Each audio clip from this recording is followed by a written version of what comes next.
Hey everybody, welcome to Draven's Den. I'm your host, Stan Miles. And yeah, today I'm doing it a little bit differently. We live in a time where identity feels loud and where people argue over who belongs, who served, who sacrificed, and what all that means.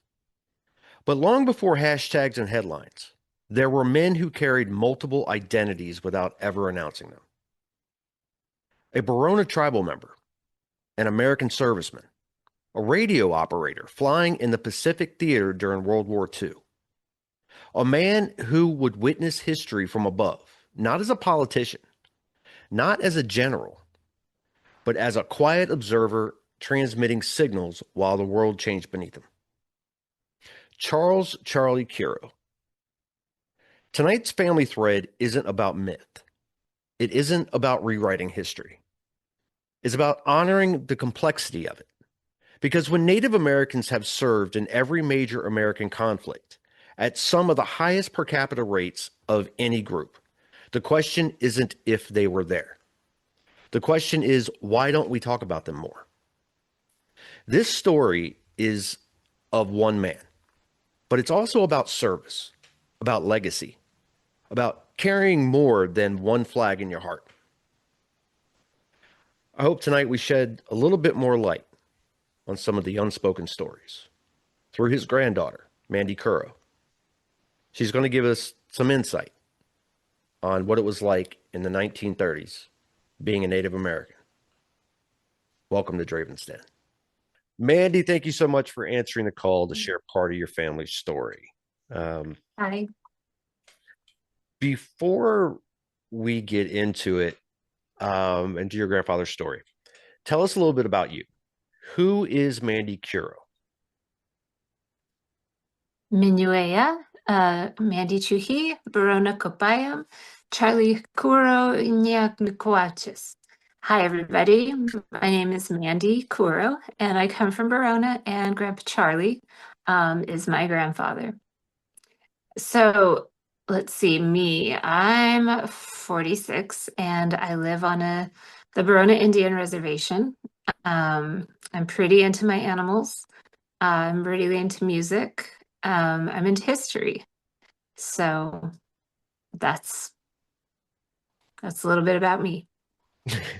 how much how much of you was influenced by your grandfather? Yeah, without knowing it, I think an awful lot. There are very few things that don't get attributed to his life and the decisions that he made through history. It's pretty wild. Now, I kind of want to talk about who Charlie was before the war. Um, Yeah. and so he was, I want to start with Capitan Grande. All right. Okay. So tell me about that. So for listeners who may not know the history, what was happening there when your grandfather was a young man? Okay, so we're talking about a nation called the Kumeyaay people. So I'm part Kumeyaay. Um, Capitan Grande was the first reservation to my clan and a few other clans. So when California was becoming a part of the US and very quickly being fast tracked into becoming a state, um, we had lost about 90% of our population in the state of California. We went from 160,000 estimated natives down to 16,000. Is my math right there?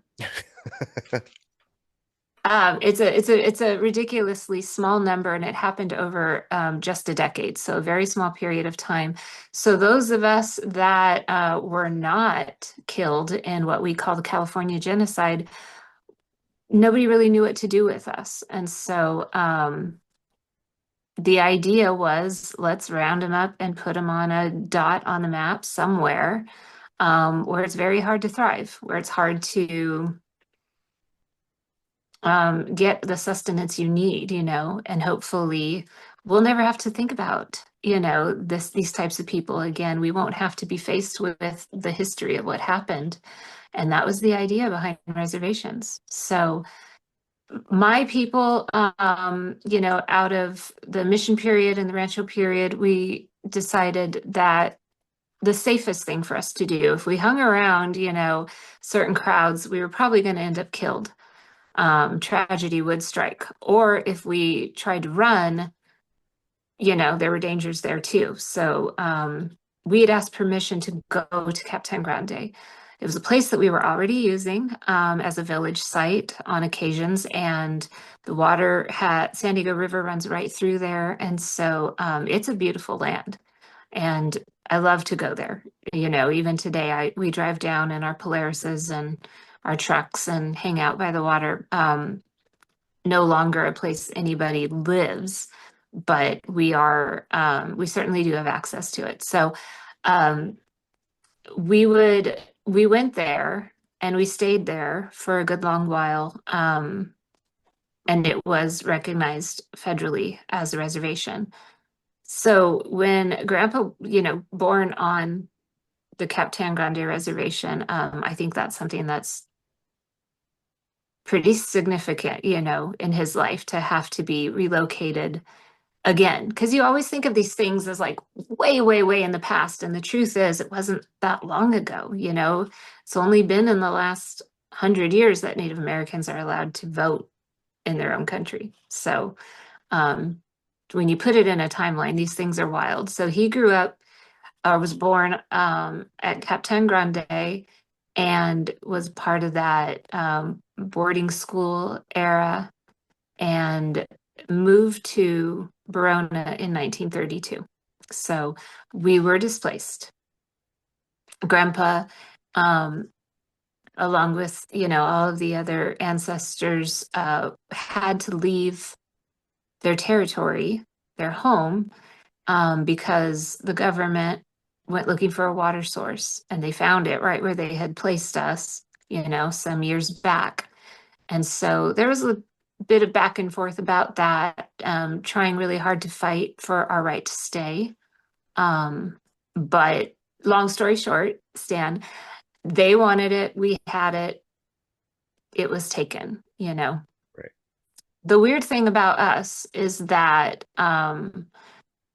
what the government chose to do was sort of highlight us and make us guinea pigs. So the idea was, let's get other Native tribes to sign up for this whole reservation life, because it really is a hard thing to accept. You used to have all this freedom and all this territory, and now we're telling you where to go.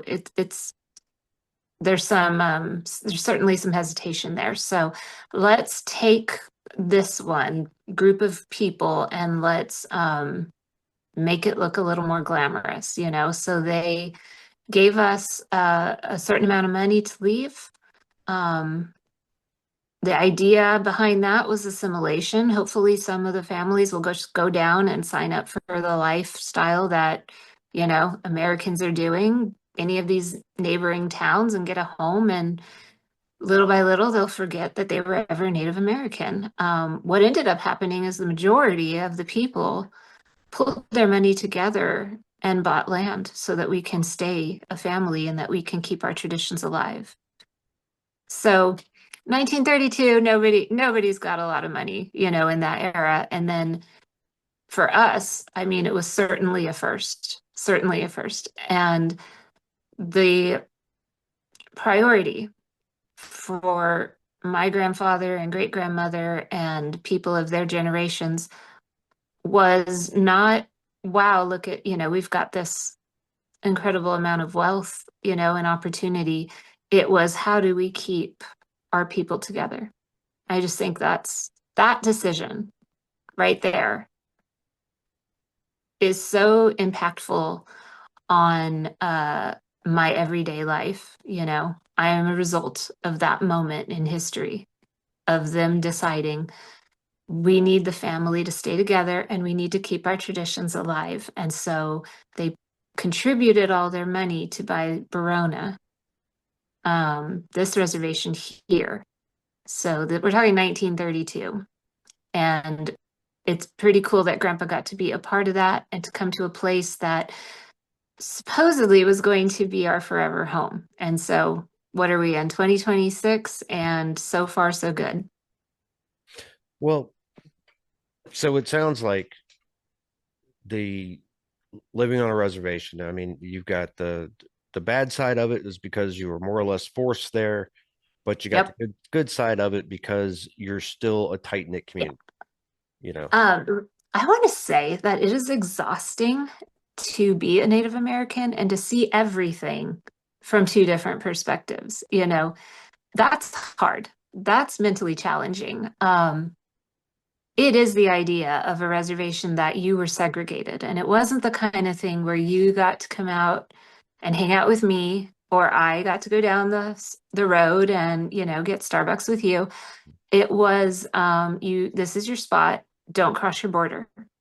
We don't want to see you. We don't want to be reminded of you. And so, if you were a hunter, let's say, and your family's hungry, and you're tracking a deer, and that deer crosses the border, what are you going to do? You can go after it and take that risk, but if you're caught, you will be thrown into jail, and then there will be consequences. Like your family will have to pay a fine, which we didn't have money to pay this fine, and now we've lost our patriarch. And so nothing was really set up for us to survive, for us to have a thriving life. Um, and this word resilience is one that we constantly talk about, because they did try to eradicate us. And the idea of reservations is just one part of it. So that is a hard thing to think of every day. Yeah. But And that didn't hit me until my adult life. That's not something I thought about as a kid, because when you grow up, everything's just kind of normal around you. And so I was like, I live on a reservation. I don't know anything else. When you think about it now, I have this foot in. I am here because people didn't want my people to live, and they didn't think of us as equals. You know. Um, the other foot of that is that I think that Barona is the most beautiful place. And uh, I'm so fortunate to be able to be here and walk down the street and know every single person, for a 9-mile radius. If I get a flat tire, no big deal. Somebody's coming for me. Someone's going to check on me. Hasn't happened yet, but should I fall off my horse, somebody will probably see it and run out and check on me. This is very much community like no other. You know all your neighbors. In fact, you're related to all of them. And if you need a cup of sugar, that is not a problem. Um, every day, I go somewhere, the gas station, the museum, school, just taking a walk, and there's somebody, there to welcome you with a hug. Beauty in nature and beauty in the idea of the community that I get to be a part of, it's like no other. And it all happened in 1932. And some of it happened, and love grew out of hate. That's It's amazing. kind of, it's exhausting and it's Yeah. amazing. And it's something that not everybody gets to think about every day, but I have no choice but to. Wow. Wow. Well, speaking of love, your Okay. no, I'm not going to confess my love. Uh, Where are we going with this? your your grandmother. So Ah, okay. yeah. So did your grandfather meet your grandmother before the shift or after? Um, I'm not sure if it was before, but I do know that after they were kids together.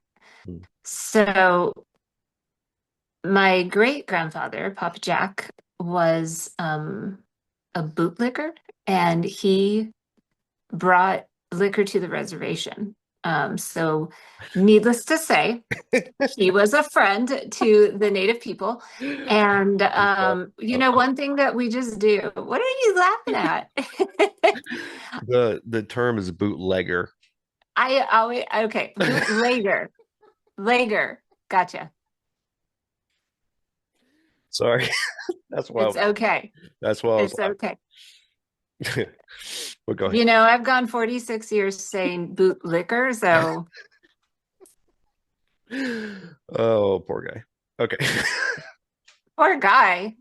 Yeah, because I mean, to call him a bootlicker, yeah. Oh, No. a boot. Okay. So bootlegger, because it was Native Americans couldn't get alcohol, and Right. he had no problem bringing us, bringing us the goods. So he became a good friend to us. Mhm. And he had a vineyard down the hill. So when we say down the hill, that means off the res. And grandma and grandpa used to grow up together and climb trees together and just be kids. And so when the depression hit and he lost, his business down the hill, we offered him a place up here and he came up to Barona. And so they actually kind of got to grow up as neighbors. So shoulder to shoulder, and lived in a chicken coop because that was what the community had to offer him. Mhm. So, but again, San Diego weather, it's not too hard to protect yourself from the elements around here. Mhm. So yeah, chicken coop. I was blown away when I heard that one. Uh, And was this a then large chicken coop? I mean, eight I by got no, I got me a chicken coop right out here, and I wouldn't. I could spend the night in it. I'd rather not. yeah, yeah. I mean, is that the guest house? It is at this moment, sure. So they did have a childhood together, but then there was a separation. I'm not sure when that happened, but they moved back. So grandma moved back to Michigan, and there was a separation there for a time. So when he came home from the war, they reconnected. And you talk about love. I've heard an awful lot about the two of them, and I got to witness some of that, in my childhood. He, not to jump ships on you or anything, because we can certainly go back, but when he saw her as adults, she had already been pregnant with another man's baby. She had been married and that did not work out.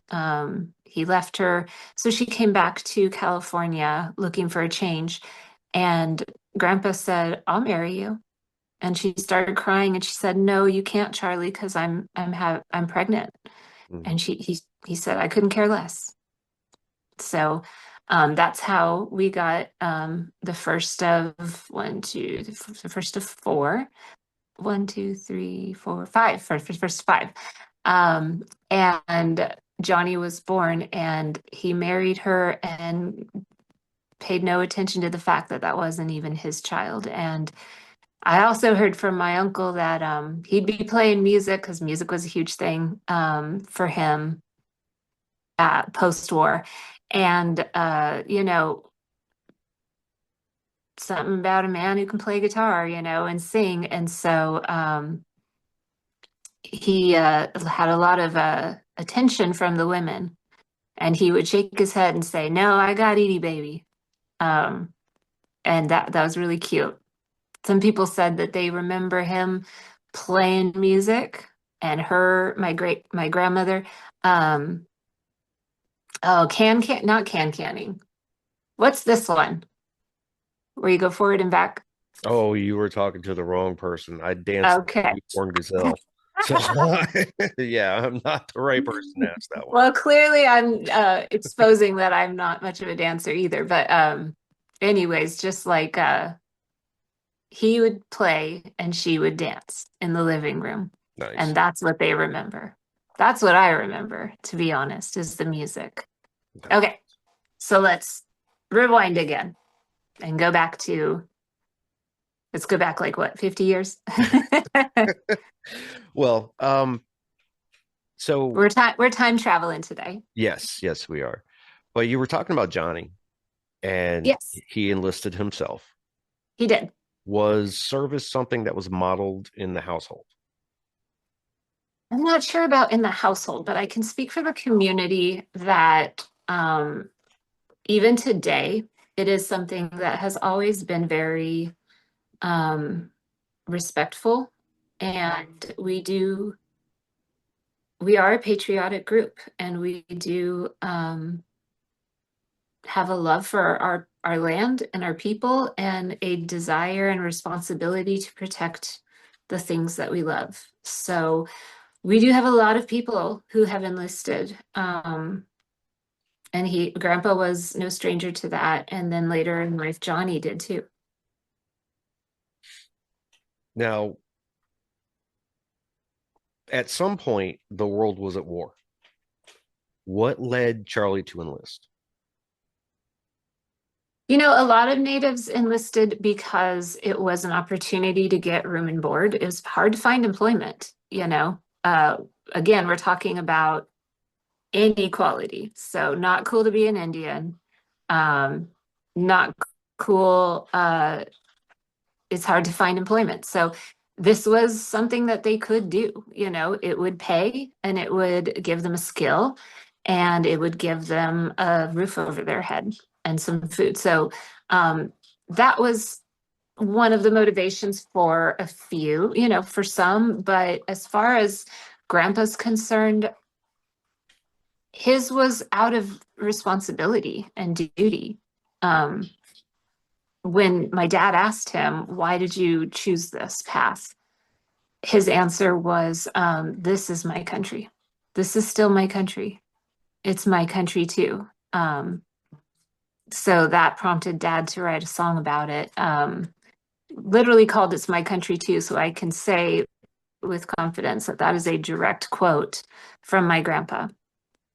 Because I can't imagine, to really wrap your head around, you're you're not sacrificing, you're putting your life on the line for a government that tried to eradicate you, Yep. you and your whole line. And yeah, I mean, I don't want to start a riot and a protest or nothing, but I don't know. I don't know a whole lot of people that would do that. But I mean, as Right. you said, Again, it didn't have a whole lot of options at that some point. didn't. Yeah. Right. It's a heavy thing to think of from our perspective. Mm, And a lot still, felt the need to answer that call. yeah. Well, he did enlist, and he He did. actually got to serve with one of the more famous fellows. He served as a radioman, and Yes. that's a critical job, maintaining communication, navigation, coordination. In many ways, he was the unseen backbone of a flight crew. Did he I like talk, that. did he talk about that at all? Um, Slightly, yes. So he ended up going to Louisiana and staying there. And when you talk about, the how hard it is to have that mind frame of being less than somebody, but at the same time answering the call and doing the job, and working alongside a people that has oppressed you. He was not allowed to have a drink of alcohol in a bar before he shipped out. Yet you can fight for your country, but you're a Native American, so you wait on the sidewalk Right, while right. everybody else gets to go in. So these things are still happening, in his lifetime. He stayed in Louisiana, and he ended up teaching other people how to be radio men, and then they would be shipped out. So he didn't see war until he went to Okinawa after, right? But yes, but the story goes like this. He was in a room somewhere, and it had been told not to share what you do for a like what your occupation is. I don't really know why. But Doolittle came running in and said, "I need a radio man. Is there anyone in here with the radio? You know, like who's got that education?" And he couldn't lie because he had, I guess you had like a lightning bolt on your sleeve if that's what you did. Um, and he wouldn't have lied anyways. I think he volunteered and stood up and said, "Okay, like, what do you need?" And he said, "Come with me." And then um, they went together. So yeah, he did say that he flew with Doolittle, but none of us really like understood the gravity of that until later. Mhm. So when we started doing some digging, we realized what a big part of history that was. This is another big thing that he got to be a part of. Now, so the mission that he was he only on one mission with Doolittle, or was it like multiple throughout? Because the one that stood out Hmm. was he flew over Hiroshima and Nagasaki after the bomb was Right. dropped and I'm, photographed the aftermath. yeah. I'm unsure to what extent, but I was told they were together until it was, until it was over. Um, can you imagine? I've been thinking a lot about that, like how it must have felt to see that from the air, you know? So like they photographed it. He was in the aircraft that flew over afterwards and shot the aftermath of Hiroshima and Nagasaki. Um, and again, he said that it was nothing but black, nothing but darkness for as far as your eye could see. Here's the thing, Stan. Um, my great grandmother said that you have Charlie and you have Jean, and they were brothers, right? And they both went to war. And prior to war, Jean was the one that was always like organizing parties and being a bit of the party animal, as you want to say. Let's get together, let's play cards, let's do something social butterfly. And Grandpa was the quiet one. He had gone off to the boarding schools and came back a little bit more reserved, less of a open, person, stuck to him. And then after this experience, um, one would expect that you would come back and you would need to really internalize that, and there might be some permanent, consequences to having to do that duty. And when they came back, Grandma says it was as if they switched places. And Jean became the quiet one, the more reserved one. Right. And Grandpa Charlie came back larger than life and just had a totally different aura about him. He was always laughing, always smiling, always playing music, getting out there in front of people. I feel like I can't say for sure, but instead of reaching for the darkness, he chose to reach for light, you know? Right. Now, do you think the displacement that he went through as a child, I mean, and something that we didn't really touch on was when he was forced into boarding school. Hmm. Um, do you think that displacement and then going from Capitan Grande to Barona, do you think that kind of helped him with that transition between what he saw in the war and then coming back to Barona? I think, I hope this answers your question. I think that prior till he was being told who you are, Mhm. here's your identity. I'm gonna tell you what it is. And it's not good, low life, even in those times, like they were saying to lie and pretend that you were Mexican and speak Spanish more than, this language, this EPI language. Um, and I think he was getting his information from outsiders. And something must have happened because when he came home, um, I think he started to be who he knew he was, you know? And I would love to have had a conversation with him about that. Like, where did that pivot take place and why? But I think instead of being told who you are, he started to just be who he was, who he knew he was. And that is kind of, this whole idea of resilience, that we keep fighting for, When you step back and look at it, Capitan Grande coming to Barona, serving in the hmm Pacific and raising children who would also hmm serve. How do all those pieces come together for you? Like what is the big picture that you look back and you see your grandfather is? I guess I could say the painting. What painting does it Um, paint for you? I think ultimately what it does is it gives me a vision of hope. Uh, I picked him, as the ancestor that I wanted to highlight because of how much I could see world history affecting him, the things that he went through, the languages that he was speaking at the time, because English was his third language. It wasn't as common as it is today. All this, the idea that you're just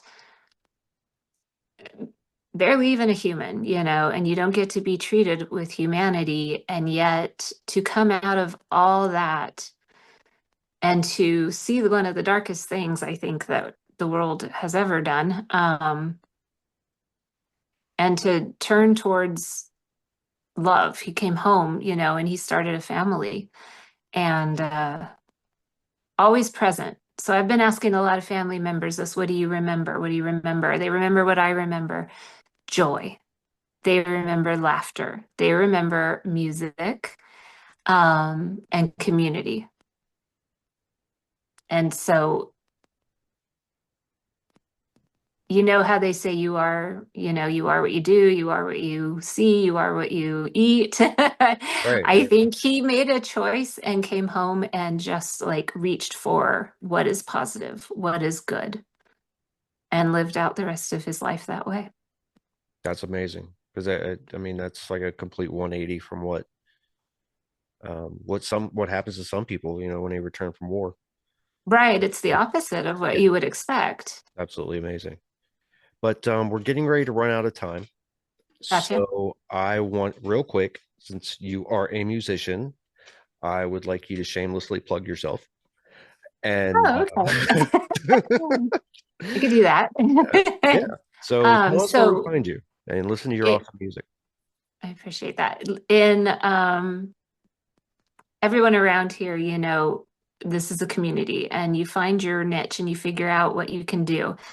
Um, I have a few, I have a couple of ways that I can help serve. And I have, I've always been singing because that is the family I come from. I'm third generation, performer because grandpa started it.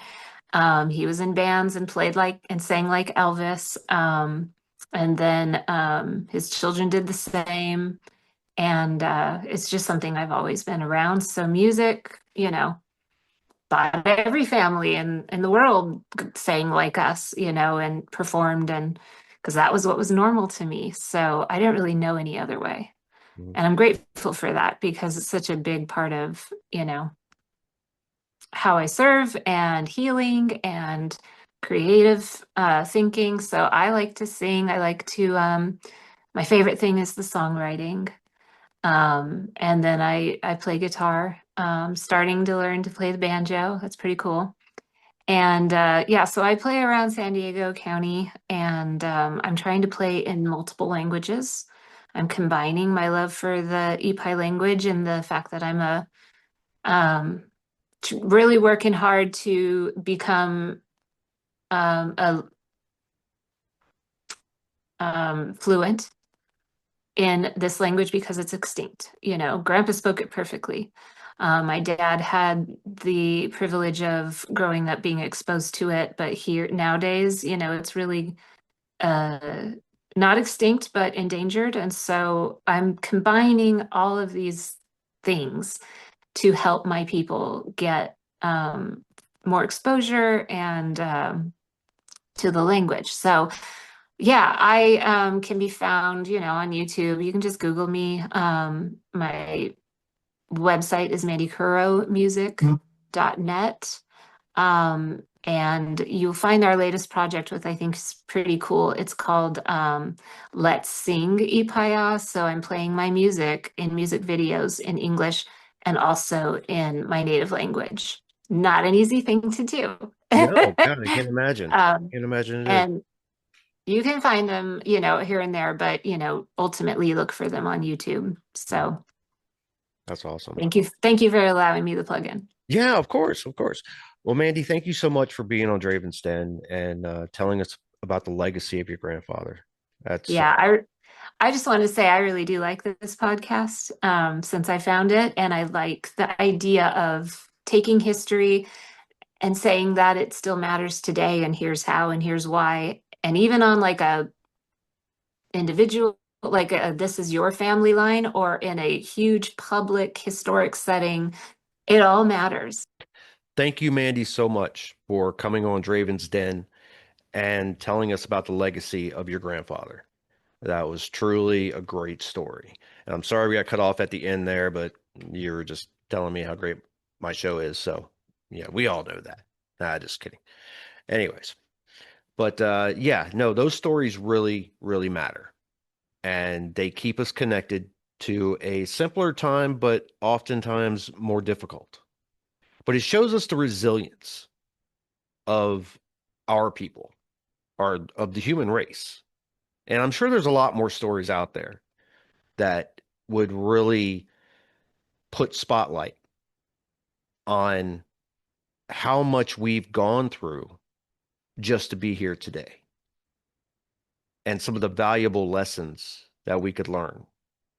I mean, I'm sure everyone's got at least one person, whether it's a friend, a relative, that has a story of struggle and of victory. So I invite anybody listening to this, please email me at dravensden@gmail.com. I want to hear those stories. I think the world would love to hear those stories and remind us that we are a very resilient race. Because history isn't only written by generals. Sometimes it's transmitted quietly through a headset in a cockpit. Sometimes it's carried in song, through family stories and names spoken carefully. Charlie Curo served in the Army Air Corps during World War II. He witnessed history at one of the most devastating turning points. But more than that, he came home. He built. He sang. He passed something forward. And that's something worth remembering. That's the echo we're left with. Service isn't just about the moments of action. It's about what you carry afterward. This has been Draven's Den, where we remember not just the headlines, but the people. Talk to you next time.